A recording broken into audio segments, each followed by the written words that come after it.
12th standard, subject physics, first chapter rotational dynamics. From this chapter, let us consider the vehicle on a banked road. Now, what is banked road? For the safety of fast moving vehicles along a curved road, if the outer edge of the road is slightly raised above the inner edge, then such type of arrangement of the road is called as banking of roads. The angle made by the road surface with the horizontal, that is this angle theta, is called as angle of banking. So in case of banked roads, this outer edge of the road will be slightly raised above the inner edge, that is the outer edge of the road will be at higher level as compared with the inner edge. And therefore, when a vehicle of mass m is moving along this curved road of radius r with speed v, then it will be acted upon by different forces. The forces acting on the vehicle are, first one, that is weight of the vehicle mg. So weight of the vehicle mg will be acting in the vertically downward direction, that is mg. Second force is the normal reaction n. So this is the normal reaction n exerted by the road surface so that it will be normal, that is perpendicular to this road surface. The third force, that is the force of static friction Fs. So this will be the force Fs, which is the force of static friction. It will be tangential, that will be along the road surface, that is Fs. So from the geometry of figure, if this is the angle of banking theta, so that we will get this angle as theta, similarly this angle as theta when we resolve the normal reaction n and this force of static friction Fs into its two perpendicular components. And therefore, this normal reaction n is resolved into two perpendicular components, that is n cos theta and n sin theta. Similarly, this is force of friction which is resolved into two perpendicular components, that is Fs cos theta and here Fs sin theta. And therefore this will be simplified from this figure. So this line will represent the road surface. This is the horizontal, and therefore angle between them is theta, that is angle of banking. If this angle is theta, now this total angle between this vertical component and the horizontal will be 90. Out of this it is theta, therefore this angle will be 90 minus theta.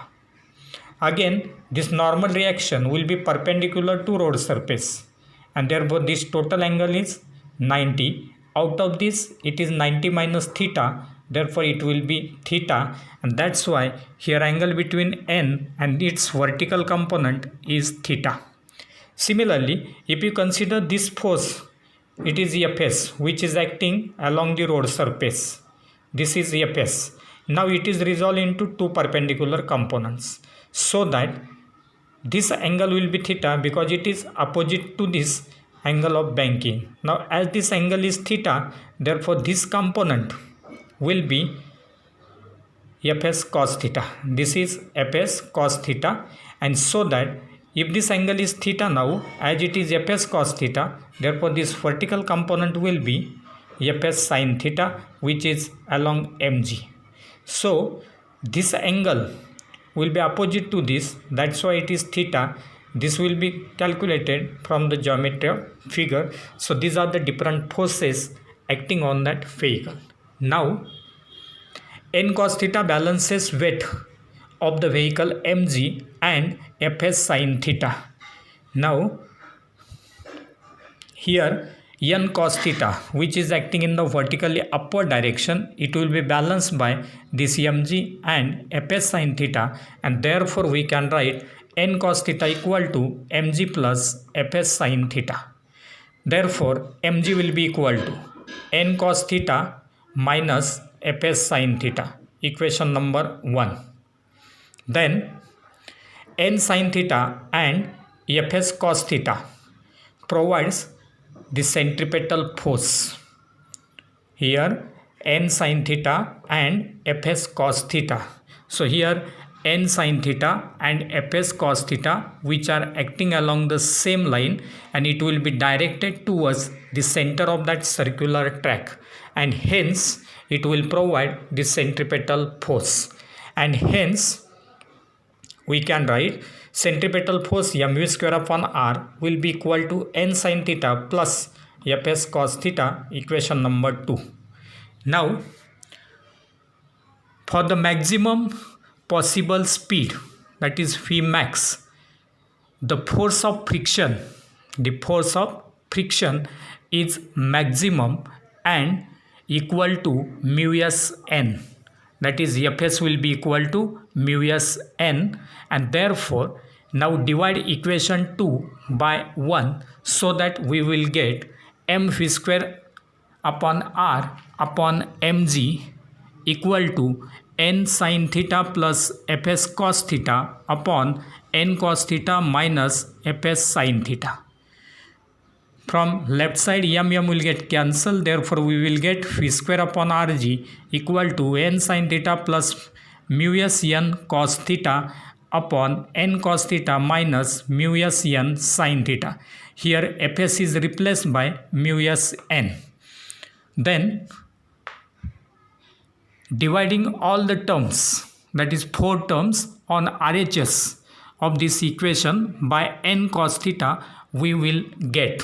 So divide all these 4 terms by n cos theta, therefore we will get Vmax square upon Rg will be equal to tan theta plus mu s upon 1 minus mu s tan theta, and therefore Vmax square equal to Rg into tan theta plus mu s upon 1 minus mu s tan theta, and therefore taking square root, Vmax equal to square root of Rg tan theta plus mu s upon 1 minus mu s tan theta, equation number 3.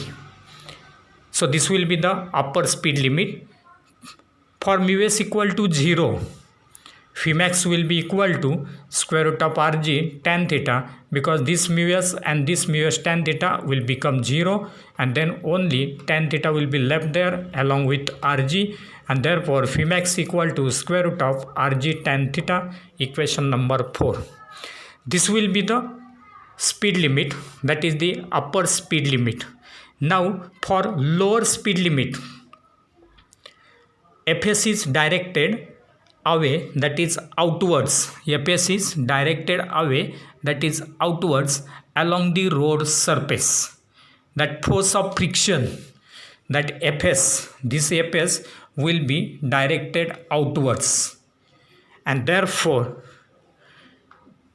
as it is directed outwards, hence Fs sin theta is along n cos theta, Fs sin theta is along n cos theta, and Fs cos theta is opposite to n sin theta. That means this Fs sin theta will be directed upwards along n cos theta, and this Fs cos theta will be oppositely directed to that of n sin theta, and hence phi minimum, that is low speed limit phi minimum, equal to square root of Rg into tan theta minus mu s upon 1 plus mu s tan theta, equation number 5.